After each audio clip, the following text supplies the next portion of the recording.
Hi, Assalamu alaikum. How are you? Remember the gluten-free keto bread I made? Well, I got some feedback on that and I really appreciate it.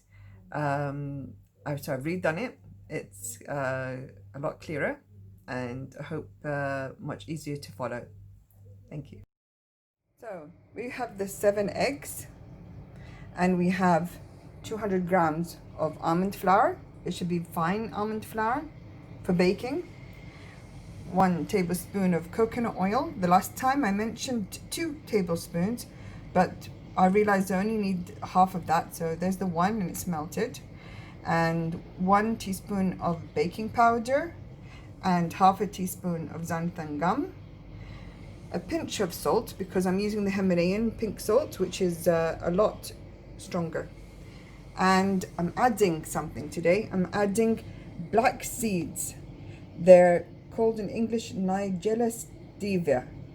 They're not black cumin seeds and they're not black sesame seeds. In Arabic, we call them habbat al-baraka, seeds of blessing. That's because they have so many health benefits.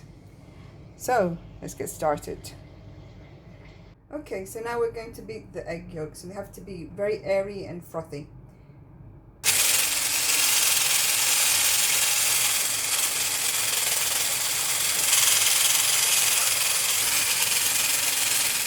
So you can see we're getting the bubbles to start. They're really doing nicely. I'll just give it a few more seconds.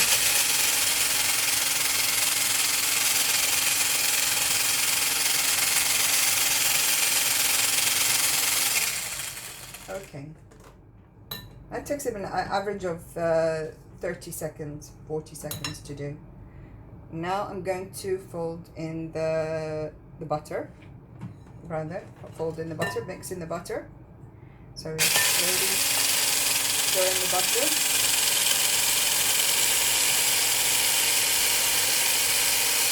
Alright, the butter. And now we add the flour. Now the flour we're not going to mix with the mixer. We're just going to fold it with the mixer because we don't want to get rid of the bubbles, to keep it nice and airy and frothy. Okay, and the xanthan gum at the same time, actually, come to think about that. Just give us a sec here. And the xanthan gum and baking powder, all the dry ingredients. Xanthan gum is an agent to combine all the ingredients together. When you're cooking with flour, when you're baking bread with flour, the gluten in flour helps bring all the ingredients together and holds it together. So if you try to cook without the xanthan gum, you're going to have very crumbly produce. So let's fold all of these things in. I only put a small amount of the black seeds because they do have quite a high glycemic index. They've got carbohydrates in them. So we're just going to fold these in now. I want to lift it up, bring in all the bubbles. So add more air to the mixture.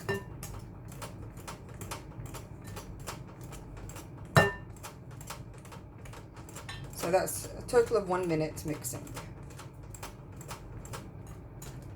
That's it.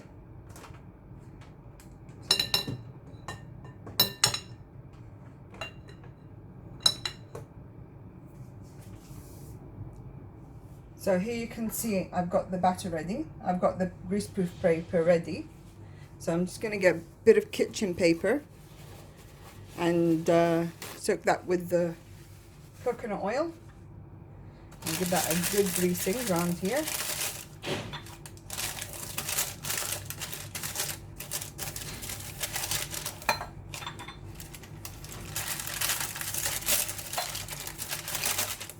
And now we're ready to pour in the butter.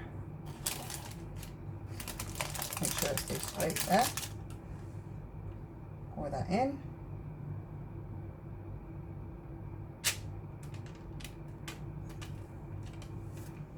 I'm going to need to use my spatula.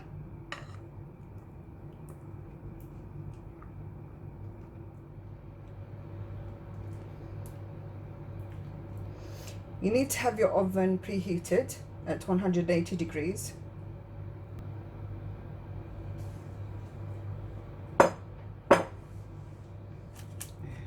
Spread that out.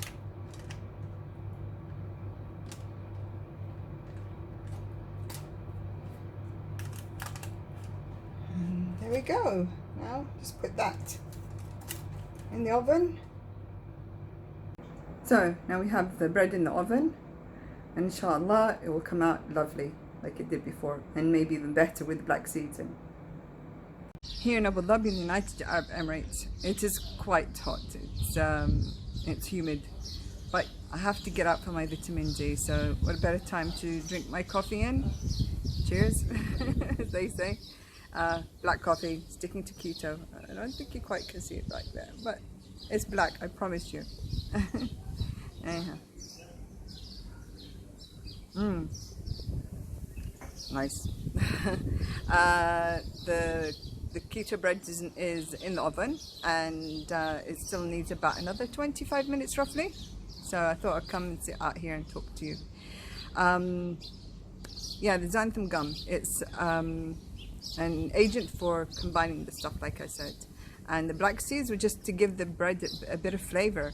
I enjoyed the bread I made last time, and I had that, like I showed you, with protein chocolate spread and with the sugar-free jam.